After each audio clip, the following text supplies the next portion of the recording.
A very good day to all. I trust this session finds you well. I trust this session finds you lively and loving and gracious and generous and thoughtful. All the things, all the positive things which we humans are capable of, but regrettably don't exercise, at least not as much as we can, not as much as we should, especially within the context of collective humanity. With that being said, I'm first going to outline the fact that what I'll be speaking on today. Okay, I'll be speaking on two things, actually. And these two subjects might seem unrelated, but they are relevant to each other as far as growth is concerned for the individual experience. So, I'm not one for complaining. It's never been my thing. It doesn't help. It's a waste of time. And it's the gratification that comes from complaining is an illusion which keeps one stagnant. Complaining makes you feel like you're doing something, voicing out what you didn't like about a situation that already passed. So basically, you are crying over spilt milk, a glass of spilt milk. And while you cry, a whole car will pass you by. And that's the unfortunate reality behind the ingratitude, the lack of appreciation within the act of complaining, of whining.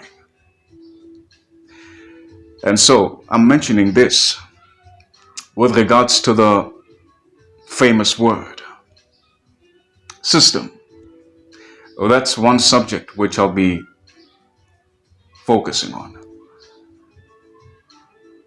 I think it's significant, given that we hear so many people complain about a system which doesn't serve the people. And they do this with a very high level of shock. We must consider the fact that, more particularly for the African, these systems came by ship. So they will most definitely not serve, at least not fairly so, the African, the brown-skinned person. And so we still complain about them because they affect us. I guess, in a sense, we are well within our right to complain because we vote, we give our power away basically so that someone else or a system carries the responsibility of our well-being. Right. Now, that's a problem right there, which I cannot ignore. Because you complain.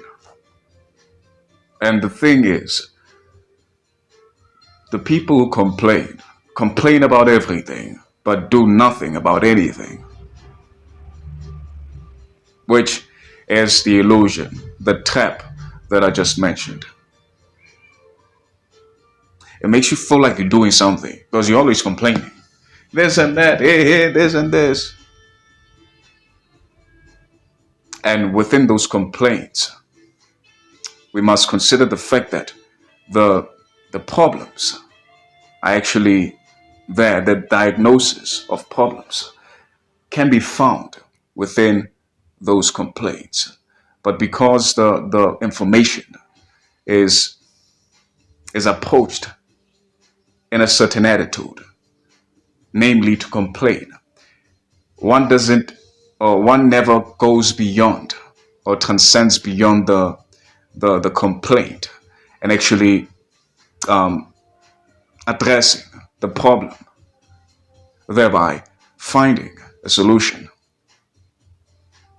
Because more often than not, a solution is to be found not far from the problem, but near the problem.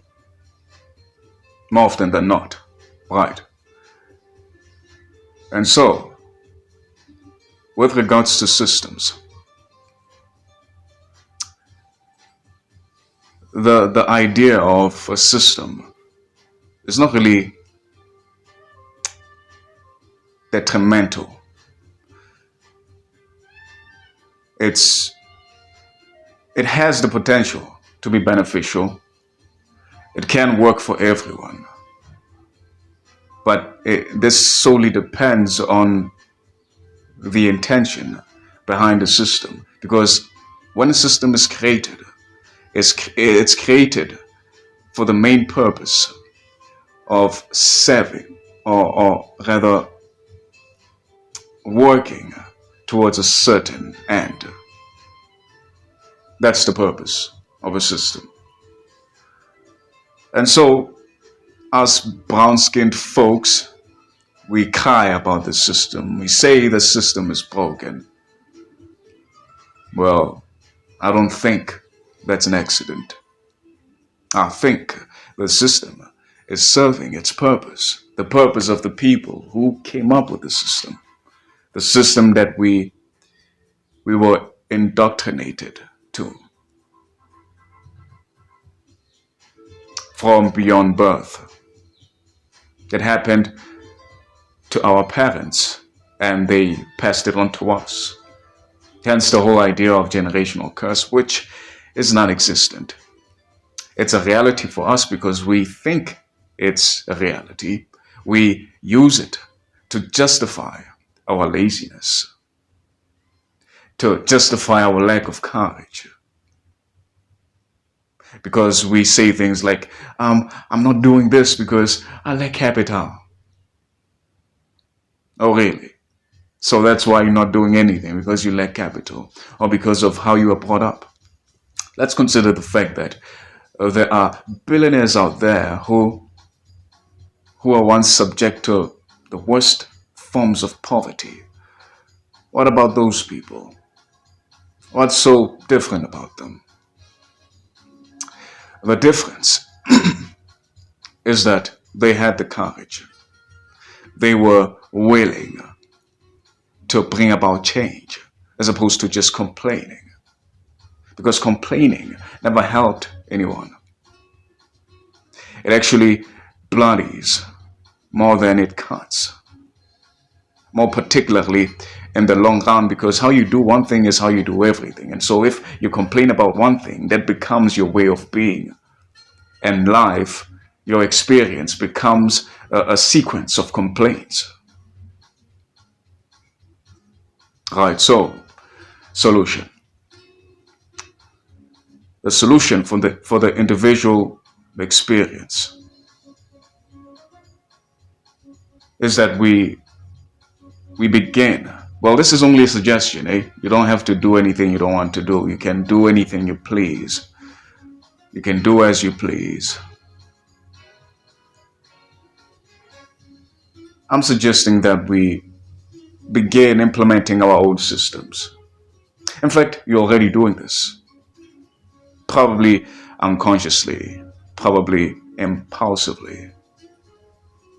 However, the system that you got going on is more likely a reflection of the system which you've been indoctrinated to. You know, the matrix.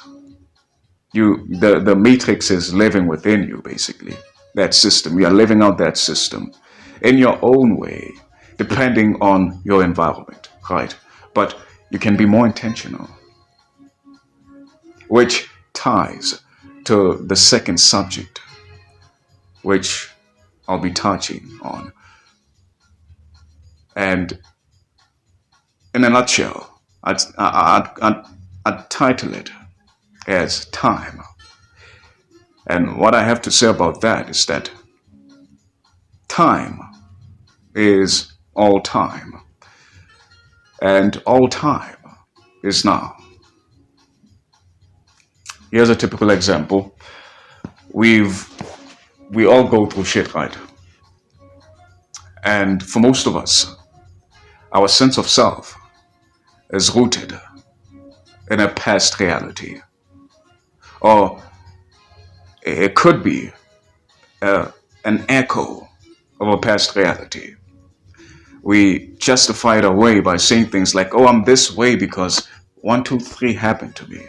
And this could play out both negatively or positively, but for most brown-skinned folks, it always it tends to carry more negative implication than positive, right?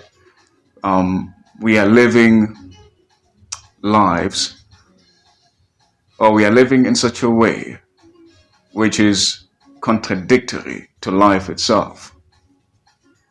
We are living our own way. We are dehumanizing ourselves. We are confined to programs. We are confined to conditioning that is a reflection of past reality. It's an extension, rather. Hence, we have terms such as personality, which I often define as person rooted in past reality.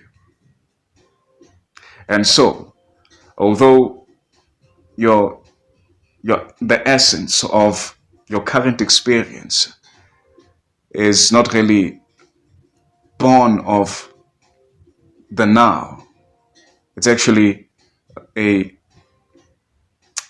past experience, which is memory, essentially. It does affect how you experience yourself and thereby shaping your reality through the sense of self which you embody that is in past. And although this happened 20 years ago, or your past happened 5 years ago, and when I say past, I'm referring to those points which we cherish, so to speak, points which we consider to have had a very huge impact on our life, or on us as life, right? The points which we strongly identify with, they still manifest currently. And so that's one way of looking at the phrase that time is all time and all time is now. It's just that our minds only have the capacity to experience the unfolding of time within time, because time is whole, but our minds are not fast enough. Our minds are not meant to capture the whole essence of time, which is reflected physically as reality. Reality is a manifestation of it. And so, all time is now, and with that in consideration, you can use it to your benefit. Here's an example.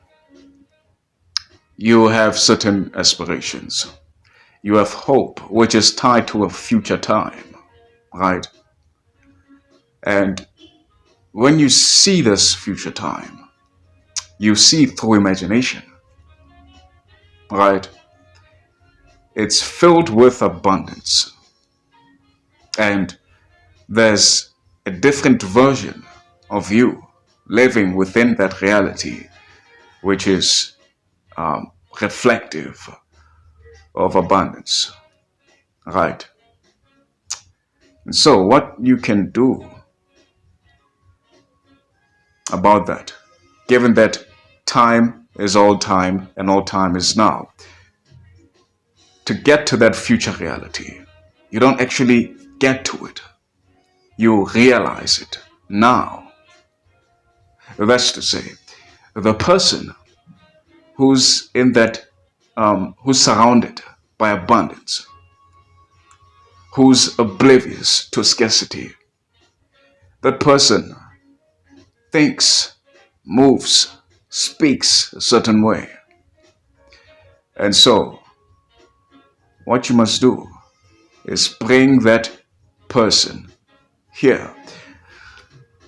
Just like how you've brought your past to the now and prolonging the essence of the past experience, you can do the same with the future that you aspire to, the future that gives you hope. You can call it in now by being that person.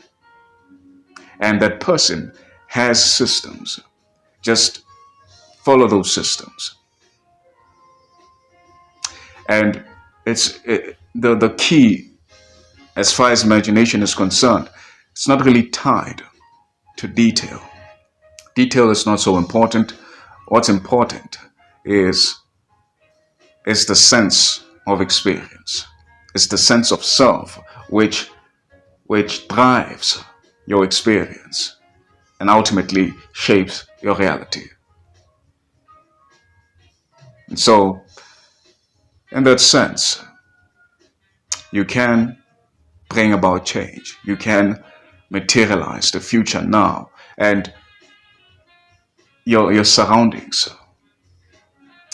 are not even relevant unless you think they are. Because again, the key is to embody the person which you envision, not down to detail, but the energy of him or her. Like, don't do things that he wouldn't do. Don't party every weekend if you know that he or she wouldn't party every weekend, because he or she is living a certain life experience, experiencing a certain reality because of certain things that he does or she does and does not. So yes, systems and time, they work hand in hand. And with that being said, here's a point which I think might be worthy of consideration. Instant gratification ain't shit. It will cost you. You might be enjoying the fruits of it now, but in the long run, you'll be crying over spilt milk and miss opportunities which you are supposed to capitalize on then. But it's not really then. It's all happening now, because even then, the then will be a now. So yes, time is all time, and all time is now. With that being said, thank you for tuning in. Okay, I see that there's people watching, slowly but surely. However, the subscriptions are somewhat stagnant, and so I will have to plead with you to do the right thing. Doesn't even take that much. You don't have to pay anything. Just click that subscription button and get it done with. Until next time, love and much light.